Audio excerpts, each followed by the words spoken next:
Everyone has that one movie they watched as a child that features a severely traumatizing image. Maybe it was when Artax drowned in the Never-Ending Story, or maybe it was the night on Bald Mountain sequence in Fantasia. But one nightmare fuel-ridden film that time has forgotten is The Pagemaster. The Pagemaster stars Macaulay Culkin, for years after Home Alone, as Richard Tyler, a boy who would rather bury his nose in statistics books than dare to get himself into any danger. When his father attempts to build a treehouse for him, Richard rattles off a statistic about how 9 in 10 people die from falling off a tree. Finally, fed up with his doom and gloom, Richard's father sends him to buy some nails for the treehouse, but a rainstorm sends him into the halls of a library. Richard eventually slips and hits his head, which somehow transports him into a fantasy world ruled by the Pagemaster, Christopher Lloyd. Richard starts seeking the exit, which leads him to encounter characters from famous books, and a heaping dose of nightmare fuel to boot. It's very clear from its premise that the Pagemaster was geared toward trying to encourage its younger viewers to read. However, it might have left them with a lifetime worth of nightmares, as nearly every book Richard finds himself in ends with a dangerous situation. He picks up the Hound of the Baskervilles and is chased by a giant, angry hound. He enters the strange case of Dr. Jekyll and Mr. Hyde, and has to escape the wrath of Mr. Hyde.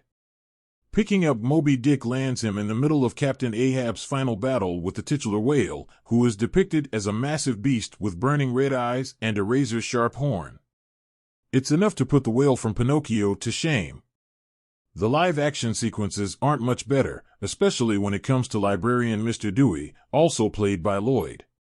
Despite Richard insisting that he just wants to use a phone, Dewey keeps pressuring him to pick up a library book, even grabbing him by the shoulders and insisting that he looks like a horror reader.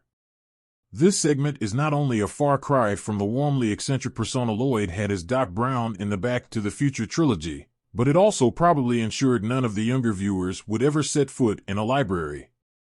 The Pagemaster might have put Richard through a literary gauntlet, but its production turned out to be just as nightmarish. Producer David Kirshner attempted to claim sole credit for the screenplay and story, but David Cassie took offense as he had written The Pagemaster under contract with the Writers Guild of America. Things were further confused when a novelization of The Pagemaster was released. Kirshner is credited, but the novelization uses Cassie's script. Both have screenplay credit in the final credits. Things only got crazier when The Pagemaster wound up being part of a lawsuit involving Steven Spielberg. Plaintiff J. L. Rappaport claimed that one of Spielberg's associates stole a visual effect he had pioneered for The Pagemaster. Despite this turmoil, The Pagemaster made it to theaters and wound up bombing at the box office with mixed reviews. The Washington Post's Rita Kempley loved it, but Roger Ebert called it a sad and dreary film. Despite its misfortunes at the box office, The Pagemaster did manage to assemble a collection of talented actors for its voice cast.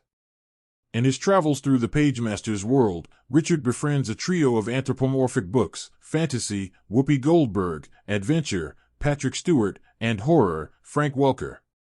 Leonard Nimoy lent his voice to Dr. Jekyll and Mr. Hyde, further strengthening the Pagemaster's connections to Star Trek.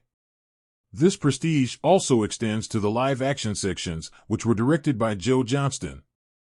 Johnston slowly builds up dread throughout the events leading up to Richard's descent into animation. When he's riding to the store, trees snap and fall in his way, and the dark corners of the library are often penetrated by flashes of lightning. Those same instincts would serve Johnston well in his remake of The Wolfman. The Pagemaster might not be as beloved as its fellow 90s-era children's movies, but it takes the cake when it comes to the nightmare fuel. If you love books, you might second-guess that love after a viewing of this fantasy adventure.